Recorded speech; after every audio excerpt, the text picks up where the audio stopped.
very proud of what Lewis has become.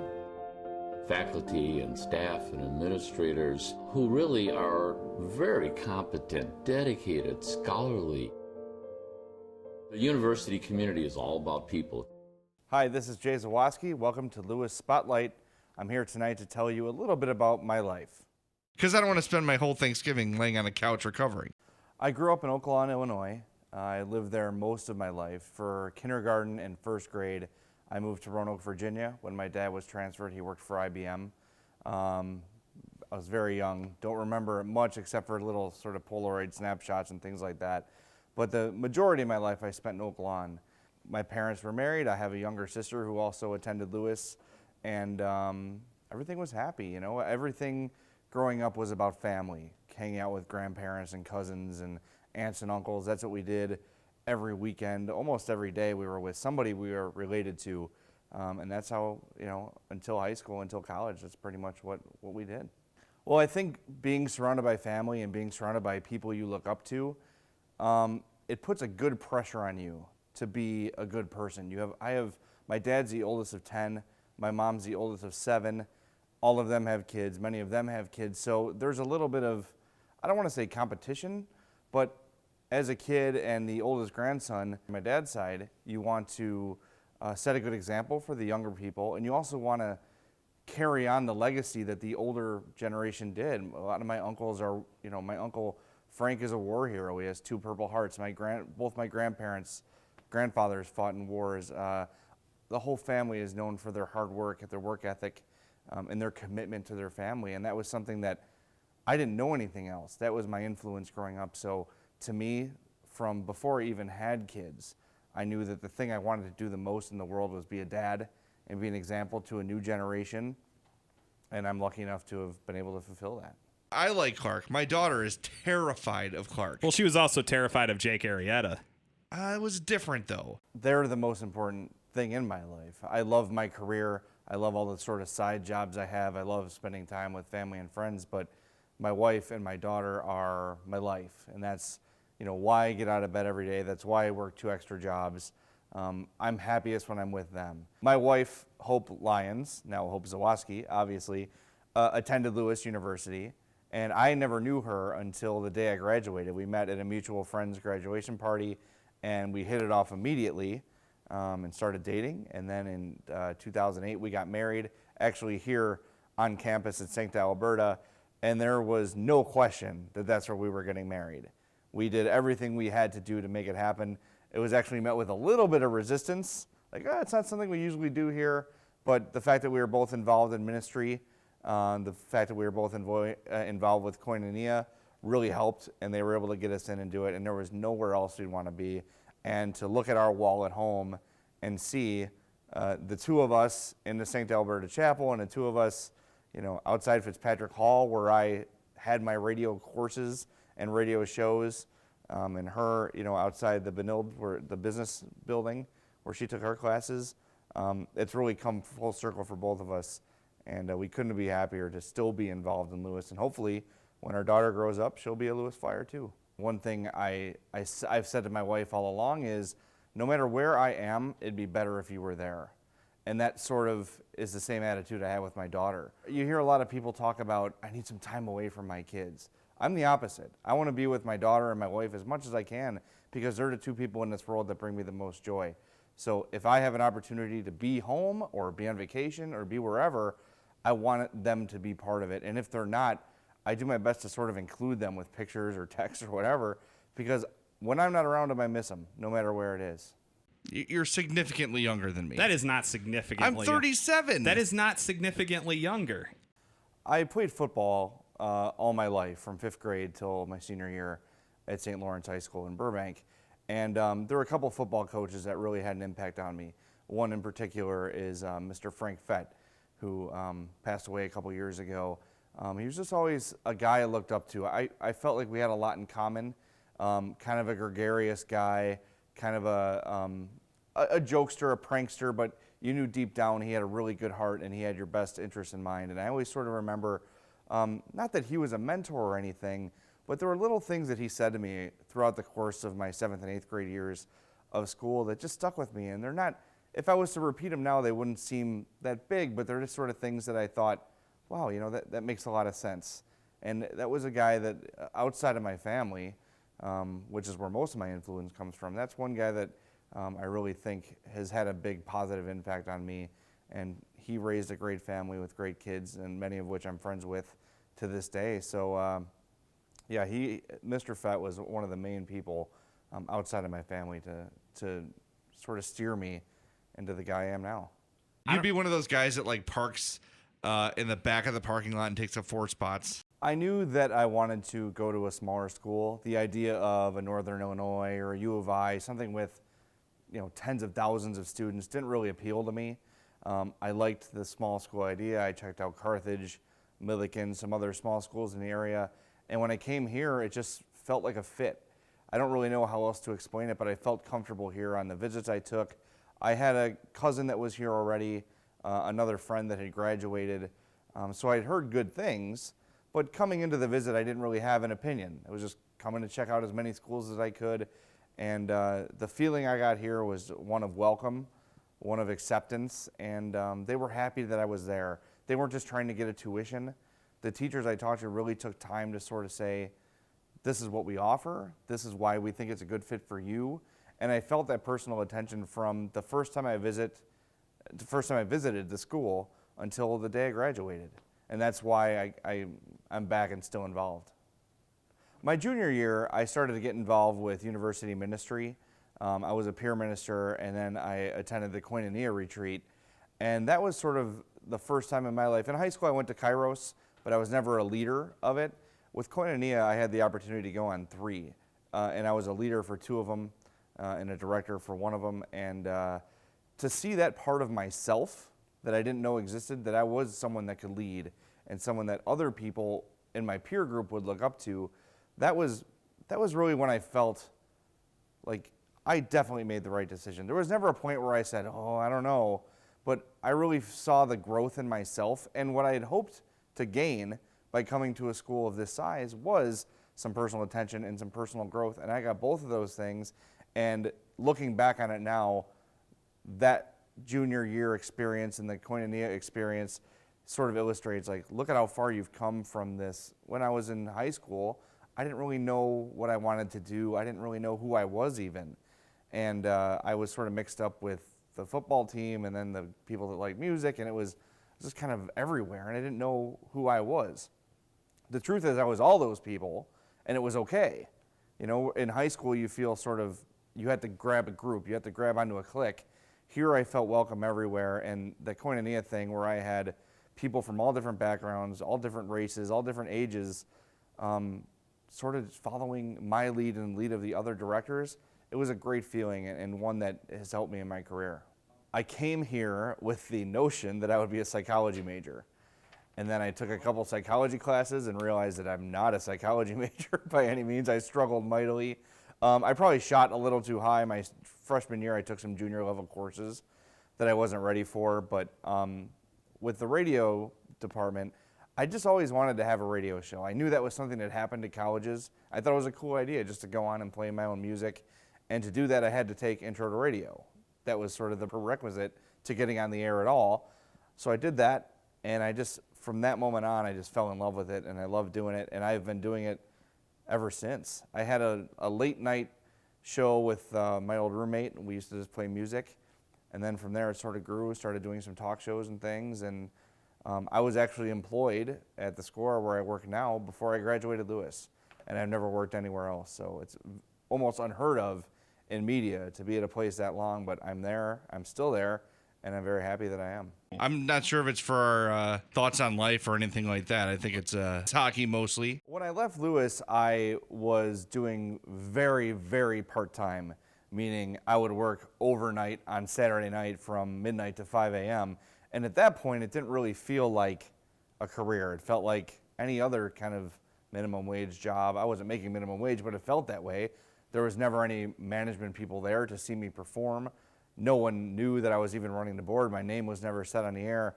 But as you pay your dues and over time, you start to get fill-in opportunities on shows, and then you become a part-time producer and you move up that ladder. It's just a constant climb in pretty much any form of media, and that's sort of what it was for me. So when I became an associate producer for Mike North's show, that's when I knew, like, holy cow, this is my job, this is my career. I have a salary. I'm part of the credits of a very popular talk show, and that moment was really, for me, the realization. And I never dreamed that it would get to where it is now, where I have 26,000 Twitter followers and people all over Chicago like actually care what I say about sports and specifically about hockey. And I would never dream, if you told me to draw the dream come true, this would be very close to it. I actually served 2 internships with CBS Radio. To graduate Lewis, you're required to have an internship at a radio station. So I had a promotions internship, a marketing internship that was split between WXRT FM and The Score 670 AM. At that time, it was 1160 AM. And that was just sort of handing out T-shirts and tchotchkes at bar events, or with XRT, I got to go to some concerts and hand out bumper stickers, things like that. But I wasn't really learning about the industry. It all was just sort of, anyone can do a marketing job in broadcasting, anyone with a marketing background. After that, I was hired into the production internship department.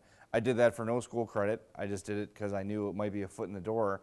And that's when I really got hands-on. I was interning on the Tommy Williams show at the time, which was a nighttime show. I would commute from Lewis to Cicero and Belmont 3 times a week, which was a real grind. But I never thought twice about it. It was worth it. It's what I wanted to do. I knew it's what I wanted to do. And I just had a blast doing it. I was answering phones. I was talking to callers. I was talking to guests. So what was different about the internship then was day one, you're working. There's no easing in period. So, hi, Jay, welcome to The Score. Go to the phones. This is how they work. Get it done. And being thrown into the fire that way and handling it also, I think, really paid off for me, because they saw right away that I had experience, that I'd worked talk shows, I'd worked radio shows before, and I was able to handle, the high pressure situations right out of the gate. And I think that was one of the big advantages I had in getting hired. The easiest way I can explain it to you is that I never said no. Whatever they needed me to do, I did it. Whatever day of the year it was, whatever time of day it was, I always said yes. Because if I say no once, they might not call ever again. If I say no twice, it's going to increase those chances that I'm not someone that they can count on. Management people want to solve their problems right away. So if they know a guy's sick, they know a guy can't work, the first person they call, they want to say yes so they can stop worrying about it. I made sure that I was the first one they called, and when they did, I would say yes. And that's really, it's very simple. But I was there when they needed me, and then when I was at the station doing the job, I did it well. It sounds so simple, but that's truly what it was. The one thing I feel that I missed out on at Lewis was a little bit of the hands-on part of broadcasting and part of producing. There was a lot of equipment here that I never had to use.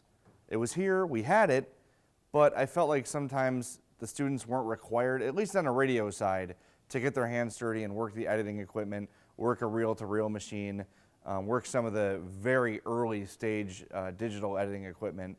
And I felt that that was something that when I was producing shows and we had interns, that was a skill that a lot of them lacked from whatever school they were from. Was it Lewis, Columbia, even the Illinois Center for Broadcasting that specializes in it? A lot of the hands-on stuff wasn't paid enough attention to. So I called John Kilpatrick, who was a teacher here when I was at Lewis, and he's still here now, obviously, and told him, I said, listen, these guys are not getting enough hands-on, and that needs to change. And he said, well, what are you proposing? So I gave him an idea for a class, and we worked it into 2. One is advanced radio production. The other is sports broadcasting. And I've been doing both those classes, alternating semesters, since 2007. And I think that the improvement is really shown from the Lewis interns we have. They're ready to go. And even if they haven't taken my class, they know someone that has. And those people that have taken it are able to show them, here's the basics on how to use this, do it. Because it was my fear here was, well, I don't know how to use that. And if no one was going to take my hand and show me, I was never going to do it. And I never did. So when I started and that equipment made its way to the Score, I had no clue what to do. And it sort of set me back a little bit, I thought. So I didn't want that to happen to anyone at Lewis. coming into an internship, because I took pride in Lewis students being the best interns, and hopefully they would get hired. And several Lewis students have been hired by the Score, and one of them is still there. I really enjoy the fact that I'm not your ordinary professor. I have no training in teaching at all, and I think it shows to my students, not in a bad way necessarily, but I sort of come at them from a peer point of view. I'm not coming to you with a whole bunch of curriculum.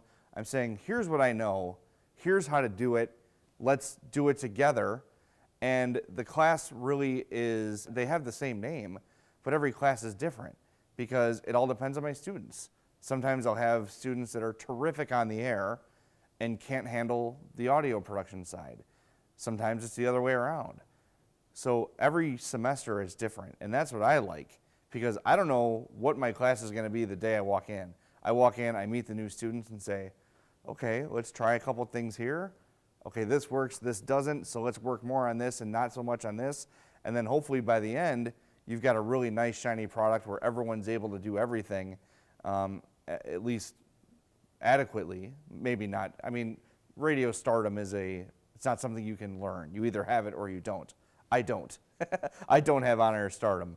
But there are people that I've worked with here that do. There's a guy, Brett Mega, who is a radio host in Seattle.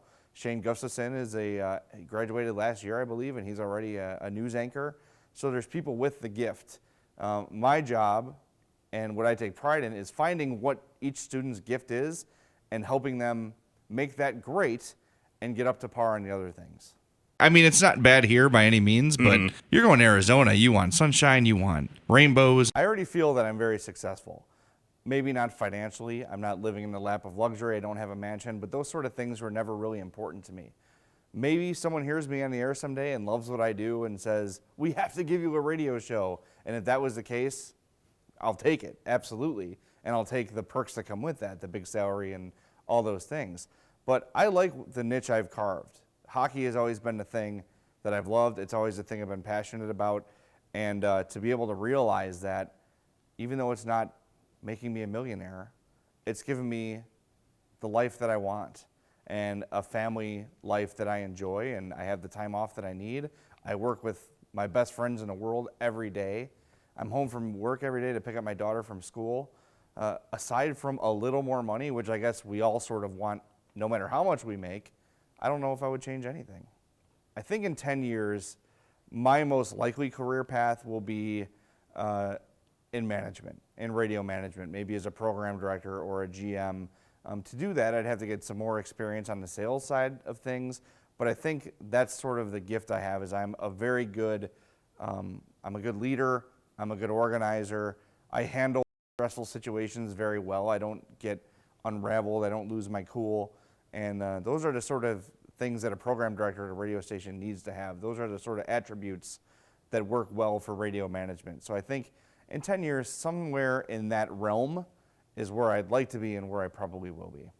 If there's one regret I do have from Lewis, and I tell my students this when I come back because I don't want them to have the same regret I do, it's to get as involved as you can in as many elements of your major as you can. If you think you're going to do radio for a career, do TV anyway. Write as much as you can. If you think you're going to do TV, get on a radio, learn how to edit tape, learn how to write a column, learn how to have an opinion, educate yourself on the news. As many things as you can have your hands in, the more qualified you're going to be when you leave. It's very rare that someone graduates from school and with the idea of, this is what I'm going to do when I leave, and then they leave, and then that's what they do. That's pretty rare. Maybe it's somewhere along the lines of that, but the more you can do, the more you can be involved in, the more trying, I guess, you can do. Let me try this out, let me try that out. That's the one thing that I regret, was I really focused, I think, too much on radio. The TV stuff, I sort of said, okay, I'll do what I have to do, but I really want to do radio, so I'm going to really, really focus on that. If I had focused on TV, maybe I would have had a job there. Who knows? It's just, as many things as you can do, do it, even if it's out of your major. Get involved in university groups. Go to events and see what other students have to offer. This is a small place. It's easy to know everybody. Take advantage of that, and the more avenues you have, the more set up you're going to be when you leave. When I was in high school, I had a lot of trouble finding my place. I had played football my whole life, so most of my friends were football players. But as I got older, I found myself sort of relating to those guys less and less, and it bothered me. The fact that I couldn't make these guys happy anymore, or that they were disappointed with me because of who I was. And instead of being myself and just doing what I wanted to do, I spent so much time trying to appease everybody. I got to make these guys happy. I got to make the football team happy because I don't want them to not like me. But if I'm with the football team too much, then the non-athletes are going to think I'm a big meathead. And it was just a constant battle of, who am I right now? Who am I supposed to be right now? And at Lewis, I sort of learned that I can be all those things, and there's going to be people that like me and people that don't, and it's not going to have to do with what I do with my free time. It has to do with me being me. My whole life, I always have been good with kids, and I always felt like I'd be a good dad. Now that my daughter is 5.5, I realize that I'm a really good dad, and I'm really proud of the fact that I was able to deliver on the promise I sort of made myself and said, no matter what you do career-wise, no matter how things work out in your life, you're going to be the best dad you can be. And I feel like I've really done that and accomplished that. And every day I come home from work and my daughter runs in and gives me a hug and a kiss, and it's the best moment of my day every day. And it's just sort of the reassurance that I'm doing it right. And I see her grow up, and I see the way she treats other people and the way she's grateful and thankful, and she's nice, and she doesn't judge anyone. I love that she's friends with everybody. And I feel like that's a big reflection of the way my wife and I raised her, and that's probably the thing that makes me proudest. Whatever your major is, realize that this is probably your career, and practice. Do it. We've all been through grade school and high school where math and social studies and those things, they just seem like mountains you have to climb, and then you forget about them. In your major, focus on everything you can. Spend as much time on it as you can, because it may seem unreal. Like for me, when I was hosting at Lewis, it didn't seem real because truthfully, no one was truly listening. There weren't a lot of consequences. There weren't ratings or anything like that. It was just kind of, let's go have fun. I didn't realize enough that your next chance to be on the air, Jay, is going to be probably 8 or 9 years from now. So take the time you have now and spend it practicing and honing your craft, because you'll never know when you're going to have to do it again. There was no scarier moment for me in my life than in 2009 when I hosted a show by myself for the first time. They were counting me down from 10 seconds, and I wanted to run out of the room because I didn't feel ready. Had I done more here on air, had I taken it more seriously, would I have been more prepared? Maybe, but spending the time in your major, no matter what it is, psychology, nursing, education, realize that this is your training. This is getting you ready for what you're going to do for most of the rest of your life, and put that time and effort into it. Don't treat it like a gen ed or like something you just have to get through. This is what you're going to be and what's going to define you for the majority of your life. I've been graduated from Lewis since 2001. That's crazy. When I was in college, I thought, my life has been so long, it's nothing. Up until now is a blink. The rest of your life is what you have and what you need to prepare for, and this is the place to do it, and this is the time to do it. Whenever I meet someone that went to Lewis that I didn't know before, it sort of makes sense. When I say, oh, I went to Lewis too, I say, yeah, that makes sense. You seem like a Lewis flyer. You seem like someone who would go to Lewis. And there is a kind of person, and I think this place sort of rubs off on the students that are here as a place that's special, as a place that feels like a family. Even if you don't know someone very well, you sort of feel like you do. Sometimes that's good, sometimes that's bad at a big campus because you know somewhat of everyone's business. But there's definitely a certain type of person that comes to Lewis, and in my experience, it's been all positive. Thank you for watching Lewis Spotlight. I'm Jay Zawaski. Hopefully my life story and life lessons help you on your path here at Lewis.